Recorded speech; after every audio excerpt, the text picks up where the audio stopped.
દર વર્ષે હજારોની સંખ્યામાં ઇન્ડિયન્સ ઇલીગલી યુએસમાં એન્ટર થવાનો પ્રયાસ કરતા હોય છે, જેમાંથી ઘણા બધા લોકો સફળ થાય છે. પરંતુ બીજી તરફ યુએસમાંથી ડિપોર્ટ થનારા ઇન્ડિયન્સની સંખ્યા પણ હવે નોંધપાત્ર રીતે વધી રહી છે. US immigration and customs enforcement એટલે કે આઈસ દ્વારા 2024 માટેનો એક એન્યુઅલ રિપોર્ટ જાહેર કરવામાં આવ્યો છે, જેમાં સામે આવ્યું છે કે 2024માં દર 6 કલાકે એક ઇન્ડિયનને ડિપોર્ટ કરવામાં આવ્યો હતો. આ સાથે જ યુએસમાંથી ડિપોર્ટ થનારા ઇન્ડિયન્સની સંખ્યામાં 400%નો જંગી ઉછાળો નોંધાયો છે. 2021માં આ સંખ્યા 292 ઇન્ડિયન્સથી વધીને 2024માં 1529 પર પહોંચી ગઈ છે. જોકે એકંદરે યુએસમાંથી ડિપોર્ટેશનની કુલ સંખ્યા પણ ઉછાળો નોંધાયો છે. 2021માં 59,011 લોકોને ડિપોર્ટ કરવામાં આવ્યા હતા, જ્યારે 2024માં ડિપોર્ટેશનની સંખ્યા 2,71,484 પર પહોંચી ગઈ છે.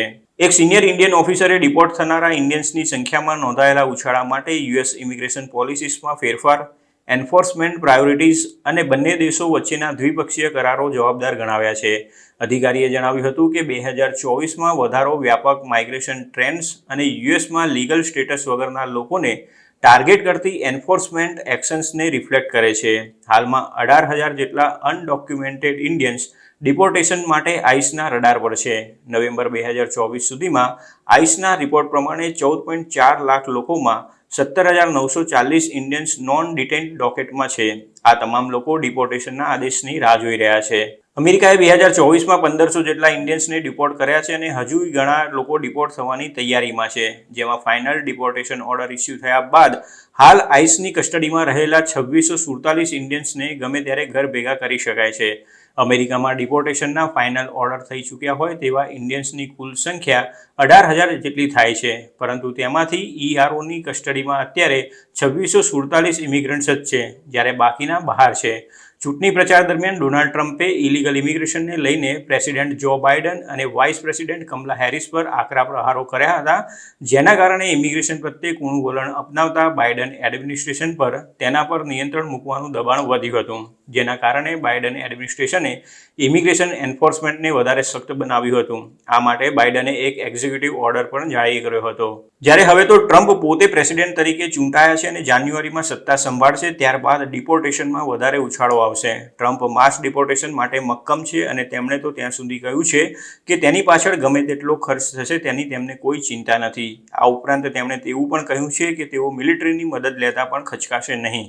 ભૂતકાળના ડેટાના આધારે જોવામાં આવે તો ટ્રમ્પના કાર્યકાળમાં ઇન્ડિયન્સના ડિપોર્ટેશનની સંખ્યા વધી શકે છે, કારણ કે 2019 અને 2020ના કોરોનાના વર્ષો દરમિયાન ટ્રમ્પના પ્રથમ કાર્યકાળમાં ઇન્ડિયન્સના ડિપોર્ટેશનમાં વધારો થયો હતો, જેમાં કુલ 3,928 ઇન્ડિયન્સને ડિપોર્ટ કરવામાં આવ્યા હતા. તેમની પોલિસીસ ઇલીગલ ઇમિગ્રેશનને અટકાવવા અને કડક વિઝા નિયમો લાગુ કરવા પર કેન્દ્રિત કરતી હતી. તેથી આગામી વર્ષે એટલે કે 2025માં ડિપોર્ટ થનારા ઇન્ડિયન્સની સંખ્યામાં મોટો વધારો થઈ શકે છે. બીજી તરફ મેક્સિકો તેમજ કેનેડા બોર્ડર પર સખ્તાઈ વધી હોવાની વાતો વચ્ચે આ બંને બોર્ડરને ઇલીગલી ક્રોસ કરતા ઇન્ડિયન્સની સંખ્યા ઘટી ચોક્કસ છે, પરંતુ હજુ આ પ્રવાહ બંધ નથી થયો. United states customs and border protection દ્વારા રિલીઝ કરવામાં આવેલા આંકડા અનુસાર નવેમ્બર મહિનામાં પણ કુલ 6,173 ઇન્ડિયન્સ મેક્સિકો અને કેનેડા બોર્ડર પરથી એરેસ્ટ કરવામાં આવ્યા હતા, જ્યારે ઓક્ટોબર 2024માં આ આંકડો 6,824નો હતો.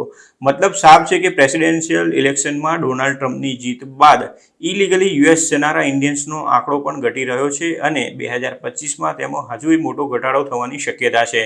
નવેમ્બર 2024માં જે 6,173 ઇન્ડિયન્સને ઇલીગલ ક્રોસિંગ કર્યું હતું, તેમાંથી માત્ર 1,231 લોકો જ મેક્સિકો બોર્ડર પરથી એરેસ્ટ થયા હતા, જ્યારે કેનેડા બોર્ડર પરથી એરેસ્ટ થનારા લોકોનો આંકડો 3,087 રહ્યો હતો અને તે સિવાયના 1,855 લોકો અમેરિકાની અંદર જ એરેસ્ટ કરવામાં આવ્યા હતા.